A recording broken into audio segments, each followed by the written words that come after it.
One of the goals of this little series is to track the different ways first-person games have evolved over the years. That might mean looking at, say, how improvements in rendering tech can open up new experiences, or it might mean looking at titles that signify profound shifts in the way first-person games are approached. But sometimes it also means looking at weird subgenres and offshoots that emerge from first-person games that don't necessarily take root or grow into anything more. To that end, today we're looking at the granddaddy of 6 degrees of freedom shooters, Descent.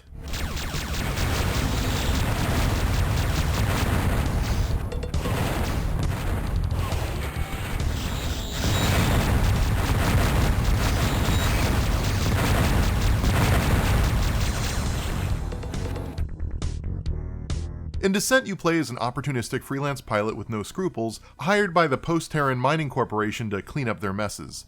You had been responsible for killing a lot of civilians in a Pinkerton-esque attempt to shut down a unionization movement a few years back, and now the PTMC is offering you your biggest payday yet for a job that seems suspicious but potentially very lucrative. See, a virus has gotten into their system that has caused the robots at their mining facilities to act a little screwy. At their various mines across the entirety of the solar system, the drones designed both for drilling and excavation, as well as security, have started to run amok. Worse, they've started to self-replicate, and even develop more refined weapons and means of defending themselves. Your job is to stop the spread of these machines by finding and blowing up the core reactor in each infected mine in the system, optionally saving any miners that happen to be left in the facility, and getting the heck out of there before she blows up.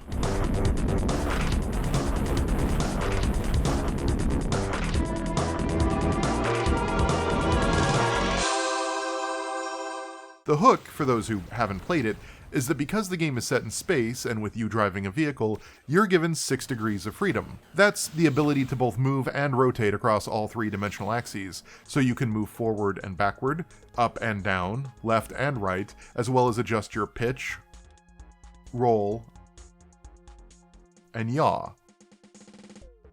This results in a game that is undeniably more 3D at a time when any 3D at all was all the rage. Doom may have been 3D, but its movement and shooting mechanics are still basically the 2D top-down shooter of something like Smash TV, just played in first person. But Descent was fundamentally 3D, with movement patterns and level design that simply couldn't be mapped to a 2D format. Rooms had exits in the ceiling that you could just simply float up through. You could chase a target down a lava fall, then do a 180 to fly vertically up away from the pool at the bottom, or flank targets from above as well as to the side. This is something that Doom, with its almost purely horizontal combat, simply couldn't do, and it is at once as mesmerizing as it is occasionally nauseating.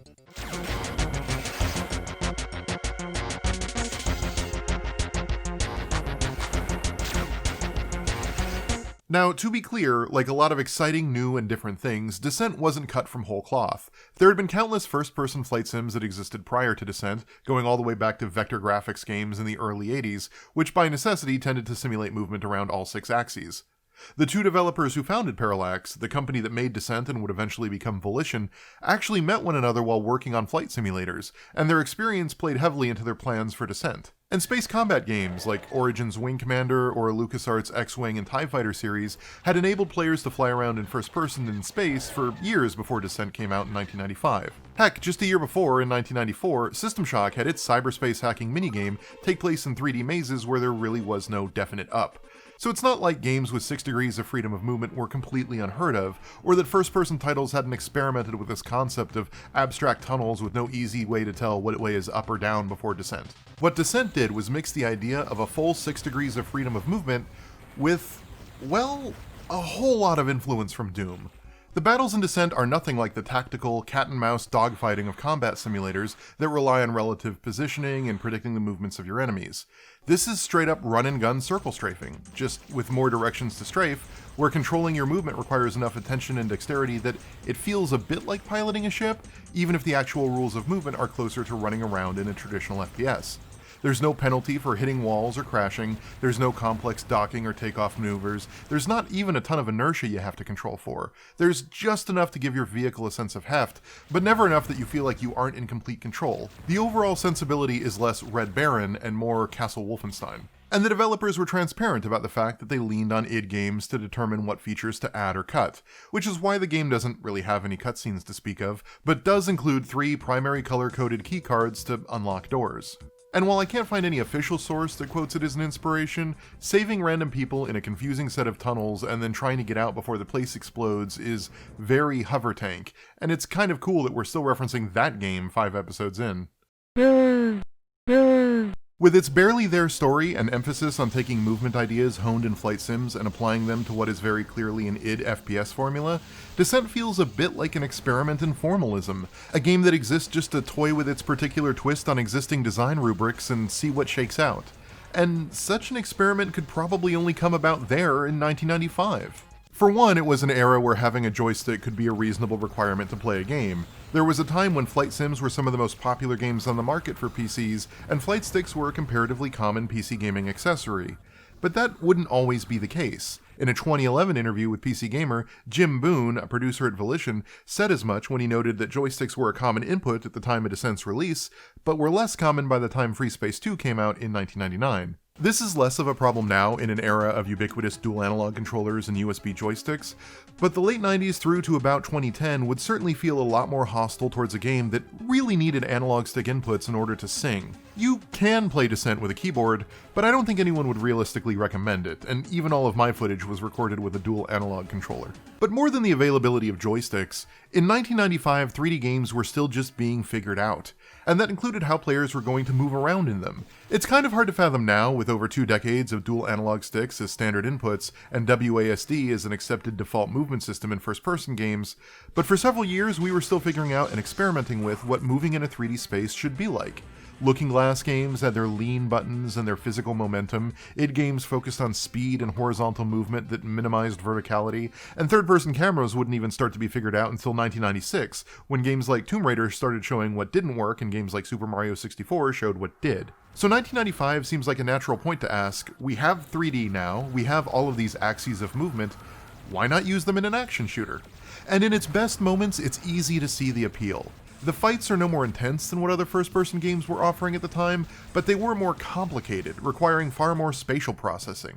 Rounding a corner, firing a smart bomb into the biggest cluster of enemies you see, then immediately strafing up and dropping laser blasts down on your next target until you're flying upside down, laterally moving over to the keycard you need, and then blasting your way out of the room before adjusting your pitch on the way out the door so you're upright again, is just the coolest feeling in the world. You feel like an ace pilot doing that.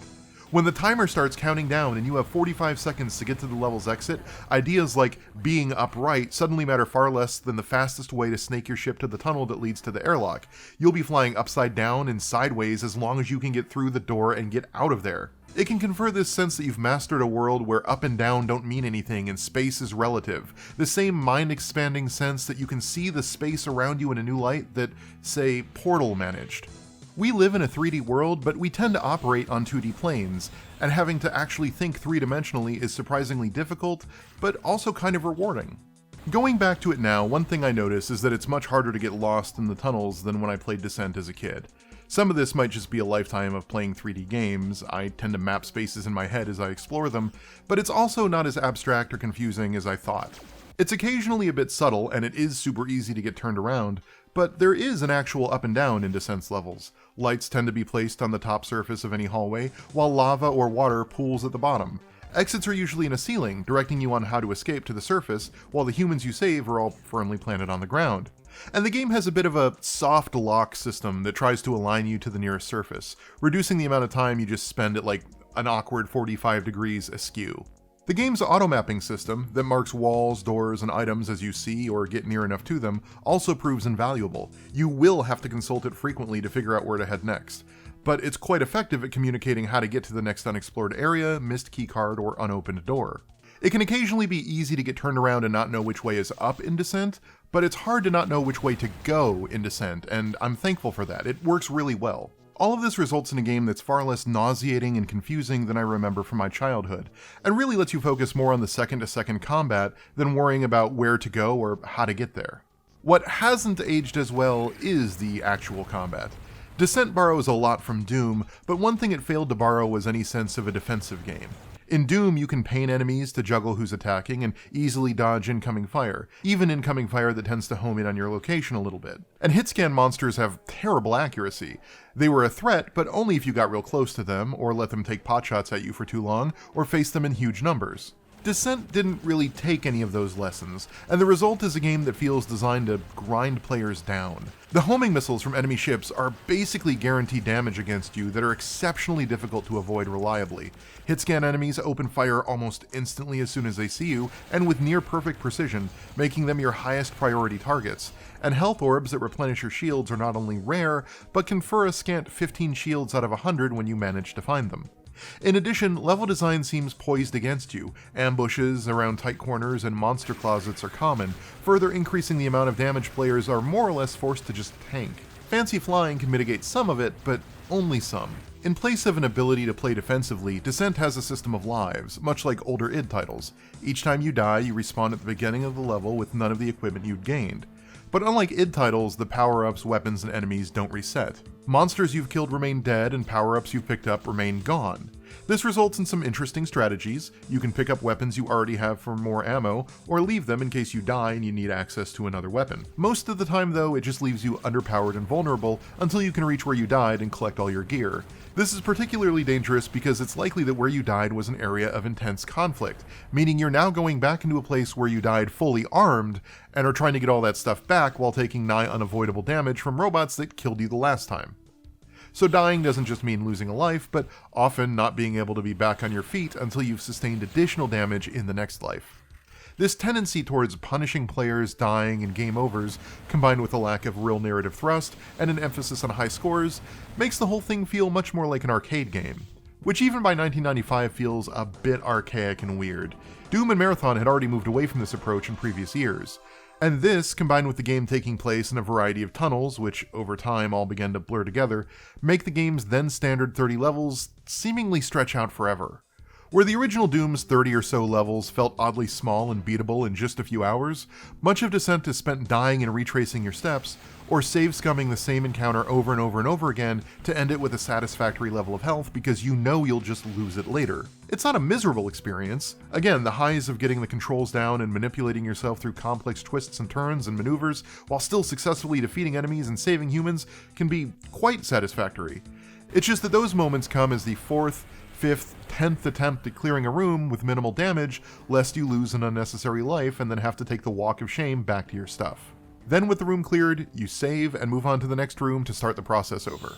It's fun in spurts, but it also takes a lot out of you and grinds you down. Some people were surprised when I chose this particular game to cover because it's such a niche, short-lived offshoot of first-person games, but I think that's exactly why I wanted to look at it now. Going forward, the genre would begin to calcify. There would still be experiments in design, and we'll get to some of them. But blue sky ideas like, what if we just threw some flight sim movement onto Doom and made it a major release, become less common the further we go, both because what a first-person game is becomes more rigidly enforced, and because higher fidelity graphics make radical experimentation with the form more risky. I concluded the Doom and Marathon episodes by saying how cool it was that a genre was starting to really coalesce, but the loss of cool, if flawed experiments like Descent is the downside of that. As the genre coalesces, these experiments start to fade out. There would be follow-ups. Descent would get 2 sequels and eventually an entire space combat spin-off franchise in Descent Free Space, which itself is a pretty big influential title.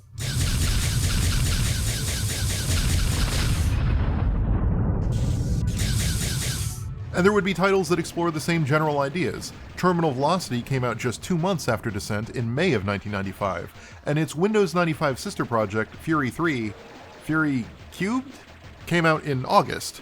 These are similar in that they're free-flying first-person shooters, but they lean much closer to traditional aerial combat than Descent's FPS influence. They were dogfighting flight games about tailing enemies and bombing bases, not corridor-based circle strafing. Later, 1998 would see the release of Forsaken, the first true spiritual successor to Descent. It's fine? It's more Descent, more or less. Really, my biggest takeaway was that it was released in that very specific era of 3D engine design, where colored lighting was a novelty, so everything that had colored lighting needed to be bathed in neon greens and darkroom reds. It's kitschy, but also it's exactly the kind of kitschy that I love. And with the retro shooter boom of the 2010s, we've seen projects like Overload attempt to bring back the 6 Degrees of Freedom shooter to a modern audience in a way that's a loving homage to the original, but with significant quality of life and design improvements. Plus, it's just much prettier. And I think you could make a strong argument that even something like Star Wars Squadrons might owe more than you'd think to Descent's attempts at tackling 6 degrees of freedom action in confined quarters rather than deep open space. And Volition would go on to make another first-person game about mining in space and labor issues, Red Faction.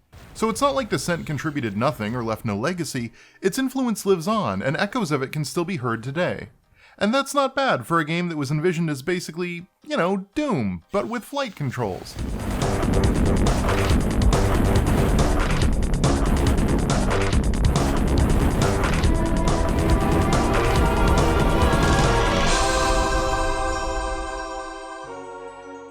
Meanwhile, in 1995, Star Wars Dark Forces was obviously the other real contender for this year. And I didn't pick it mostly just because I didn't want to talk about Star Wars again. Although, geez, I probably should. It certainly can be good for views. Anyways, Star Wars has a long history of first-person games, from arcade cabinets to flight sims like X-Wing and TIE Fighter that themselves may well have informed Descent. But Dark Forces was the first time, as far as I can find anyway, we got a proper boots-on-the-ground first-person title in the Star Wars universe.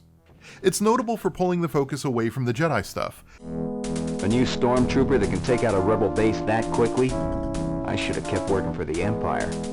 Kyle Katarn was a smuggler and privateer who did jobs for whichever side of the war paid more credits and used blasters and thermal detonators to solve problems. He wasn't a Jedi with the Rebel Alliance wielding a lightsaber and force powers.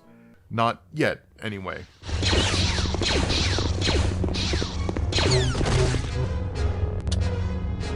It's also cool because they hadn't quite made the cut over to FMV cutscenes yet. That would happen with Dark Forces 2 Jedi Knight. So we get this beautiful hand-drawn artwork that is totally early to mid-90s LucasArts, and I love it. Dark Trooper, release.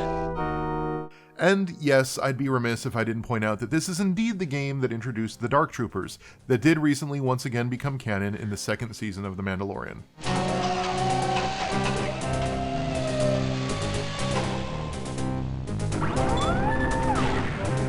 I've alluded to this before, but my favorite thing about the Dark Forces franchise is how it made a lot of the more pedestrian bits of Star Wars seem semi-tangible. You got a sense of why it's hard to hit anything with blasters given their spread. You got to see a variety of villages and outposts firsthand. You got a sense of how ridiculous it is to live in a universe so full of bottomless pits without railings.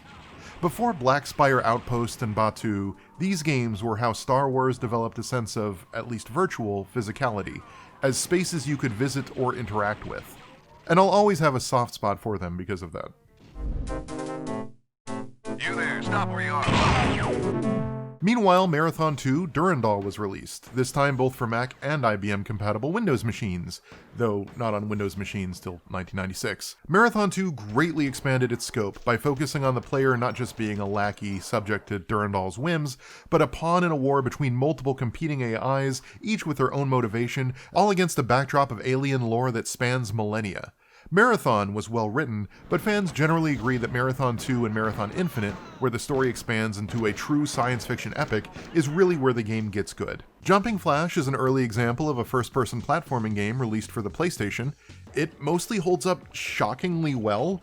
The colorful low-poly look is still endearing, and it manages to keep both its platforming and its combat rudimentary enough that it's never asking too much of you. The goal is simply to collect the jet pods in each level, then reach the exit. Enemies exist and will try to damage you, but you can shoot them to get rid of them. Really though, the focus is on the platforming outside of the occasional boss fight. In a way, it kind of feels like a Mario game in its design, platforming with extraordinarily light combat just to spice things up. Easily its smartest decision is to force the camera straight down after every double jump, giving you clear visibility into exactly where you're going to land. Considering all the ways first-person platforming can and has gone wrong, this game is a minor miracle, and I'd really recommend checking it out if you have the means. It's super cool. Easily the surprise hit of 1995 for first-person games. All right! Speaking of first-person platforming, Rise of the Triad released in 1995. It was directed by Tom Hall, fresh out of being let go from id in 1993, shortly before Doom's release. And it was exactly as quirky and comedic as you'd expect, from an item that gives you the powers of the Ark of the Covenant, to randomized, wacky difficulty setting options seeped in sarcasm, to stuff like this.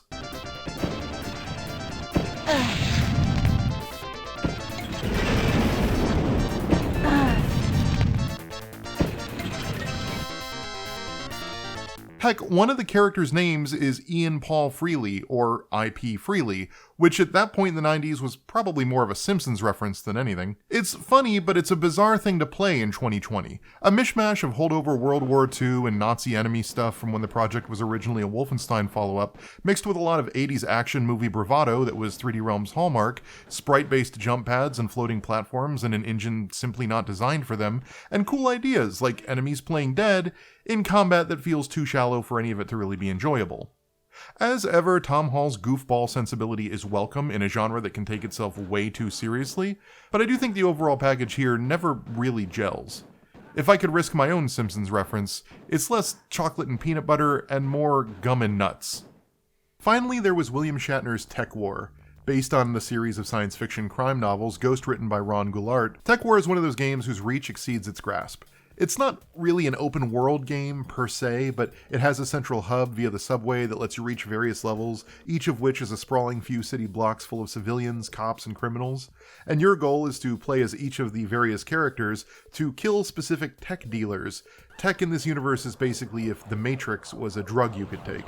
But drawing your gun makes the cops suspicious of you and makes the civilians cower, and some civilians are suicide androids that you need to shoot before they get to you and explode, and look, it's a confused mess that kind of wants to be what Grand Theft Auto would eventually become, or maybe an immersive sim like Deus Ex. It just doesn't achieve any of it. It's very confusing and not very well done, despite its very big ideas. My favorite thing about it is that the camera height is all wrong, and it feels like you're only 2.5 feet tall when you approach other characters. That really is, that's it, that's my favorite thing. But hey, this does look like our old friend the Build Engine, and it's being used to render gritty urban decay. Which leads us to 1996. Next time, Quake and Duke Nukem 3D square off for a vision of what the future of this new genre should be. Who will win? Stay tuned and find out.